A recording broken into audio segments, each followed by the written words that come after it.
کے بارے میں کچھ اختلاف علماء کا اور عوام میں ایک تشویش کہ شب برات کے فضائل اور پھر 15ویں تاریخ کو یہ کہ روزہ رکھنا اس کے فضائل اور ان دنوں میں یہ ہے کہ قبروں کی زیارت کرنا اس کا حکم شرعی کیا ہے۔ علماء میں اختلاف ہے، جس کے ہاتھ پہ کوئی اردو کی کتاب لگ جاتی ہے کوئی پڑھ لیتا ہے تو وہ اپنے دانش کے مطابق اور اپنے مطالعہ کی روشنی میں وہ کچھ گفتگو کرتا ہے، لیکن معتدل اور درمیانے بات یہی ہے۔ پہلی بات تو یہ سمجھے مفسرین کا ایک طبقہ ہے کہ انا انزلنا فی لیلۃ مبارکۃ انا کنا منذرین، سورہ دخان کی اس آیت سے شب برات وہ مراد لیتے ہیں، لیکن جمہور مفسرین اور محققین کی رائے اور محدثین کی رائے یہ ہے احادیث و فضائل لیلۃ من نصف شعبان کلھا واہیۃ، نصف شعبان سے متعلق اور اس کی فضیلت سے متعلق جتنی روایتیں ہیں وہ سند کے اعتبار سے کمزور ہیں۔ اس وجہ سے اس میں اعتدال کی بات یہی ہے کہ ان تمام احادیث کو اس طرح ضعیف قرار دے کر کے نظر انداز کر دینا تو ٹھیک نہیں ہے۔ کثرت سے روایتیں تعدد طرق ہے، یتعدد بعضها ببعض، اس اعتبار سے فضائل کے اندر ان کا اعتبار ہے، لیکن تاہم اگر ان روایت کو نظر انداز کیا جائے تو پھر ہم دوستوں سے یہ کہتے ہیں کہ آپ نے اگر روزہ رکھنا ہے تو احادیث صحیح سے ثابت ہے کہ ہر مہینے کے 13، 14 اور 15 یہ 3 دن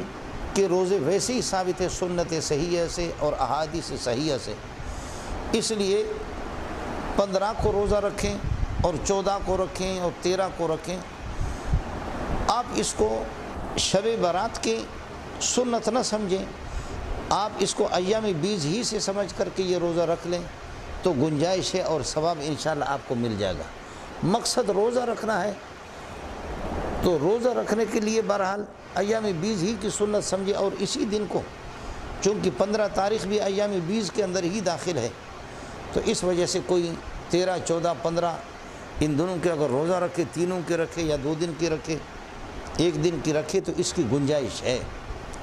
اس اعتبار سے کہ ایام بیز ہی کی اس کو سنت سمجھے۔ مسئلہ رہ گیا کہ قبروں کی زیارت ان دنوں کے اندر، تو شب برات کی روایت سے ہٹ کر کے ایک کلی طور پر ایک ضابطہ ہے کہ کنت نہیتکم عن زیارت القبور، میں قبروں کی زیارت سے آپ کو منع کیا کرتا تھا، لیکن اب حضرت اقدس صلی اللہ علیہ وسلم نے صحابہ میں محنت فرمائی، الحمدللہ جہاں ایمان ہو لوگ قبروں پر اگر جائیں جزا فضا نہ کریں، اور یہ ہے کہ قبروں کا احترام کریں اور ان کو سلام پیش کریں اور ان کے لیے ایصال ثواب وہاں کچھ قرآن پڑھ کر کے دعا کر لیں، تو اس کا ثبوت تو ہے۔ تو کنت نہیتکم عن زیارت القبور الا فزوروها فانها تذکر الآخرہ، یہ نص ہے، اس میں شب برات ہو یا کوئی اس کے عموم سے آپ یہ ہے کہ استفادہ کر سکتے ہیں اور قبروں میں آپ جائیں، کہ پیارے پیغمبر صلی اللہ علیہ وسلم نے خود ہمیں ترغیب دی ہے کہ قبروں میں جائیں تو پھر آپ کو موت کا استحضار ہوگا، اور بڑے بڑے لوگوں کو آپ دیکھیں گے کہ یہ اللہ کو پیارے ہو گئے، السلام علیکم یا اہل القبور یغفر اللہ لنا ولکم انتم سلفنا ونحن لاحقون بالعصر، یہ سلام پیش کریں اور یہ دعا پڑھیں، تو اس کی گنجائش ہے اور اس پر یہ ہے کہ عمل ہونا چاہیے۔ باقی جو خرافات ہیں شب برات میں پٹاخے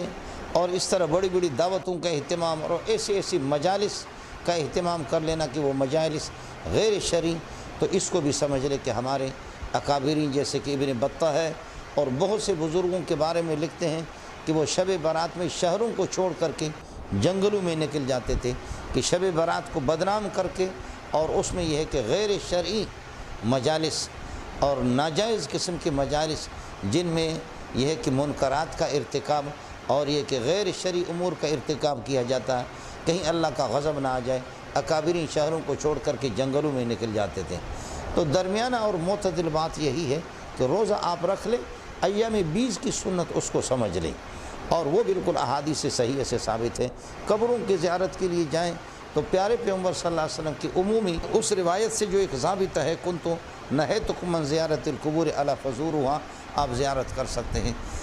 روزہ رکھنا ہے تو پھر شب برات ہی کی اس کو سنت سمجھ کر کے اس پر اصرار کرنا، اس کی کیا ضرورت ہے؟ اللہ تعالی ہمیں قرآن و سنت پر عمل کرنے کی توفیق عطا فرمائے۔ اللہ تعالیٰ یہ ہے کہ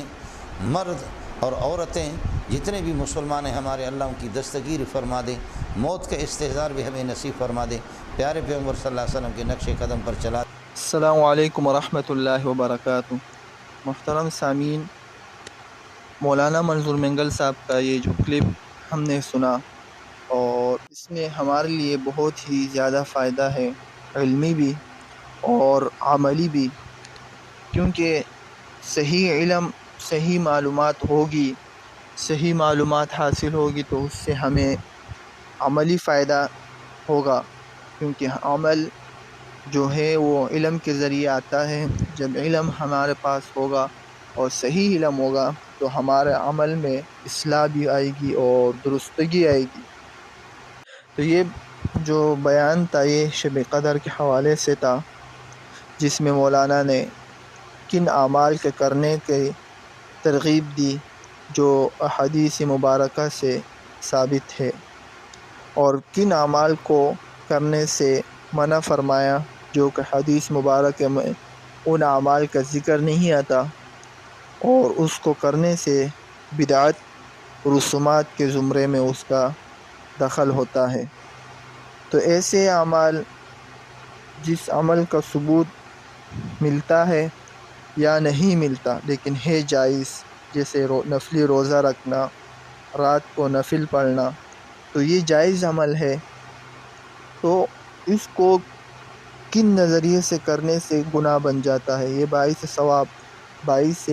اللہ کے رضامندی کا باعث ہے۔ لیکن اگر ہم اس کو نفلی روزے کو لازماً سمجھے کہ اس دن روزہ رکھنا ضروری ہے، تو یہ جو عمل تھا ثواب تھا، اللہ کی اس میں رضامندی تھی، لیکن یہی عمل گناہ اور اللہ کی ناراضگی کا سبب بن جائے گا۔ تو ہمیں چاہیے کہ ایسے اعمال کو جو نوافل ثبوت ہو یا جائز ہو، اس کو اس نظریے سے نہ کرے کہ یہ لازمی کرنا چاہیے فلاں دن کو، اس نظریے سے نہ کرے۔ نمبر 2 کہ اس دن کرنا ضروری ہے، لازمی نہ سمجھے۔ دوسری یہ بات، کسی دن کو خاص نہ کرے، بلکہ نفل تو انسان ہر رات پڑھ سکتا ہے، ہر دن پڑھ سکتا ہے۔ دوسری بات، روزہ رکھنا، نفلی روزہ تو انسان ہر دن رکھ سکتا ہے، ٹھیک ہے؟ تو اس کو لازمی اور دن متعین نہ کرے۔ تو ان باتوں کا خیال رکھے۔ اللہ رب العزت ہمیں اس پر عمل کرنے کی توفیق عطا فرمائے۔